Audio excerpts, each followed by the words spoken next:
Leaders, policymakers and activists gather in Addis Ababa to hammer out a unified stance on the continent's climate priorities, particularly when it comes to financing.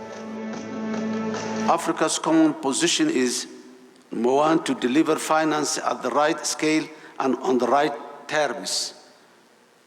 Number two, to operationalize and capitalize loss and damage, moving from pledges to predictable disbursements that reach frontline countries like Somalia quickly and directly, aligned with the nationally led priorities.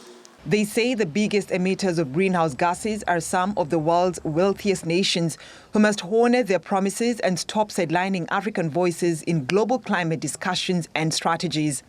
Climate action risks being sidelined as national security and short-term interests drive transactional approaches to trade and investment. Development assistance is shrinking.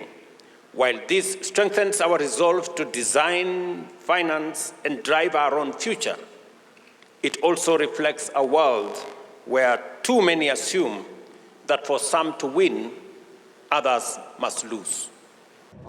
The African continent has the world's youngest population and vast natural resources, but continues to bear the brunt of climate change despite contributing the least to global greenhouse gas emissions. According to the World Meteorological Organization, severe flooding in Kenya, Somalia and Ethiopia last year left more than 350 people dead and displaced 2.4 million others. By 2030, an estimated 118 million people in Africa will be exposed to drought, floods and extreme heat, according to the World Meteorological Organization.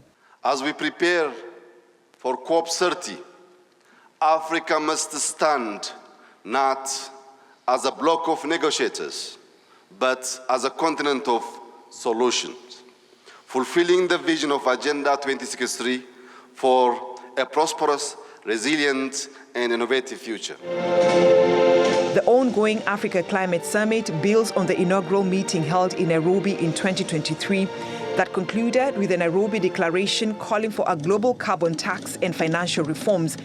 As Africa suffers the consequences of a crisis it did little to cause, leaders say it's time for the world's biggest polluters to match words with action.